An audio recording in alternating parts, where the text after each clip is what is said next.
You have probably had people who didn't perform the way you wanted them to perform. Perhaps you even have some right now. They didn't do it the way you wanted it done. They didn't do it when you wanted it done, or they didn't do it at all. And there are 6 reasons why people don't do what we want them to do. And this even applies to families, getting children to do what we want them to do, and perhaps even other family members. So these 6 reasons apply across the board. Number 1 reason that people don't do what we want them to do is they don't know what we want them to do.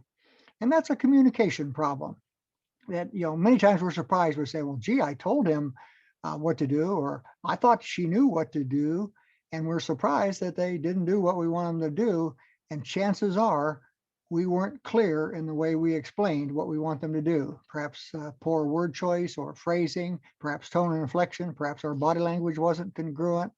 But anyway, our intent didn't land the way we wanted to land. And to overcome that problem, what we need to do is make sure we get feedback. Instead of asking someone, do you understand? The answer to which is yes or no. And too many times people tell you yes, even if they don't understand. We need to say, what is your understanding of what the next steps are? What are your understanding of what is your understanding of what needs to be done here? And make sure that they do understand what you want them to do. If they know what you want them to do and they still don't do it, perhaps they don't know why you want them to do. And Simon Sinek wrote a book called Begin with Why. And when people understand why, then they're going to be more creative and they'll figure out the how part. So why is also a communication problem, and we need to make sure that we explain why. My former partner and longtime friend and business associate Chuck Coonradt says, to important people, we explain why. To unimportant people, we only explain how. And they can tell how we feel about them by the words we use. So explain why. And when you explain why, they'll move heaven and earth to do the how part. And how is the 3rd reason people don't do what we want them to do, is they don't know how. Now, one of my mantras is, if you know, do. If you don't know, learn. Well, by the same token, if you're a leader, if you're a coach, if you're a business owner, if you want people to do something that needs to be done, if they don't know how to do it, teach them how to do it, or have someone else on your team teach them how to do it. So how is usually pretty easy to fix. The 4th reason that people don't do what we want them to do are organizational blocks. Perhaps something's in the way of them accomplishing it. Maybe too much time spent in meetings, or systems and processes that aren't effective, or lack of resources. A lot of organizational blocks. And this is really a goal setting problem. If you set organizational goals and you have a plan of action to accomplish them, one of the steps with our goal setting worksheet is that you need to list all the obstacles and then come up with solutions to overcome those obstacles. So when you know what the organizational blocks are, figure out a way over, around them, under, or through them, or eliminate them completely. The 5th reason that people don't do what we want them to do is inappropriate feedback.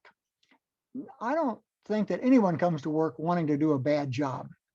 And if I'm doing a good job, I want to be appreciated. I want you to show me some love. I want you to tell me that I'm doing a good job. And I believe everyone is like that.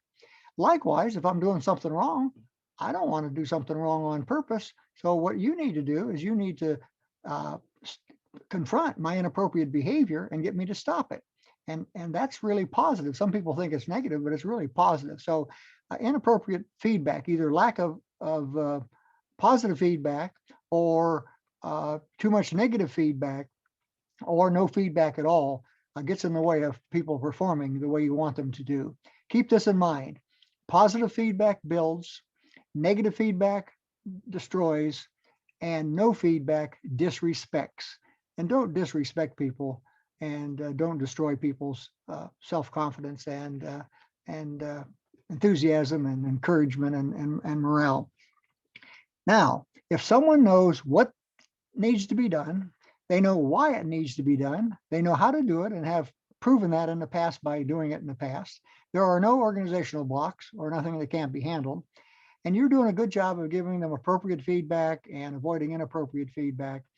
The 6th reason that people don't do what we want them to do is they don't want to. And that's really a motivation problem. The Jim Collins in his book, Good to Great, talks about getting the right people on the bus and in the right seats. That if you've thoroughly explained what you want done, why you want it to do it, they know how to do it, you've removed organizational blocks, you're giving them appropriate feedback, and they still don't want to do it, then you need to get them off the bus. And that's unpleasant. But what happens is when you have a non-performer or a low performer or someone who has a motivation problem on your team, it discourages the winners. And there are really three types of people: those that are making things happen, those that watch things happen, and those who wonder what the heck happened. And I classify those people as winners, and that's what we want. We want all winners on our team. And then we have watchers, and we really don't want watchers. We want to convert our watchers into winners. And then the third type of person are the whiners. And we for sure don't want whiners on our team. And if we can't convert them into winners, then we need to get them off our team. So those are the reasons that people don't do what we want them to do. And when you get better at communicating and motivating and training and removing organizational blocks by setting good goals and giving appropriate feedback, you will have a high performance team made up of winners, and you'll have the right people on the bus in the right seats doing the right things. Thanks for listening. See you next time.